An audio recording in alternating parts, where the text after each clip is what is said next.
Hello నమస్తే guys. ఈరోజు మన ఛానల్లో స్పెషల్ ఏంటంటే స్పెషల్ ఏం లేదండి. ఏం వండాలో అర్థం కాక ఆలోచించి పప్పు వేసుకుందాం అనుకున్నాం. చూస్తుంటేనే అర్థమైపోయి ఉండొచ్చు పప్పు అని చెప్పేసి. నేనేం చేశానంటే ఎర్రపప్పు టమాటా వేసాను. ఎప్పుడు చూడు సాంబారు పప్పు చేస్తూనే ఉంటాం కాబట్టి ఇలా కొంచెం గట్టిగా చేసుకొని తింటే సూపర్ ఉంటుంది. ఇక వేడి అన్నంలో అట్లా కలుపుకొని తింటుంటే మస్తు అనిపించింది. పైకెంచి కొంచెం నెయ్యి వేసుకోండి, ఇంకా బాగుంటుంది అన్నట్లు. ఇక ఈ ఎర్రపప్పు టమాటాని నేను ఎట్లా చేసినో మీకు కూడా చెప్పేస్తా, రండి ఇక చూసేద్దాం అన్నట్లు. అందువల్ల దానికోసం ఉల్లిపాయలు, టమాటాలు, పచ్చిమిరపకాయలు, కరివేపాకు ఇవి తీసి పక్కకు పెట్టేసుకున్నా. ఇక కొత్తిమీర కూడా గట్ల కోసుకొని దాన్ని కూడా ఒక పక్కకు పెట్టేసిన. ఇక మన ఎర్రపప్పుని మంచిగా కడిగి కొద్దిసేపు నానబెట్టుకోవాలన్నట్లు. నానబెట్టుకున్నాక దాన్ని పక్కకు పెట్టేయండి. తర్వాత ఒక బాండి తీసుకొని అందులో ఆయిల్ వేసుకొని జీలకర్ర ఆవాలు వేసి మంచిగా వేగనియండి. అవి వేగుతూ ఉండగానే అందులోనే ఉల్లిపాయలు వేసుకోర్రి. ఉల్లిపాయలు వేసుకున్నాక ఇక ఒకసారి కలుపుకొని ఇక అందులో కరివేపాకు, మనం కోసి పెట్టుకున్న పచ్చిమిరపకాయలు ఇక అవి కూడా వేసుకొని మంచిగా కలిపారు అన్నట్లు. కలిపేసినాక జర మంచిగా వేగనియ్యుర్రి. వేగినాక ఇంతకుముందు మనం కోసుకున్న టమాటాలు ఉన్నాయి కదా, ఇక టమాటాలు కూడా వేసేసి మంచిగా నూనెలో మగ్గనియండి అన్నట్లు.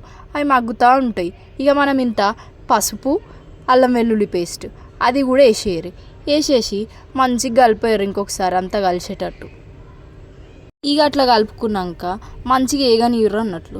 జర్ర వేగుతూ ఉంటాయి. వేగినాక అందులో ఇంత కారం వేయర్రి, జర అంత ఉప్పు కూడా వేసుకోర్రి. మీకు ఎంత సరిపోతే అంత వేసుకొని మళ్ళీ ఒకసారి కలిపేసి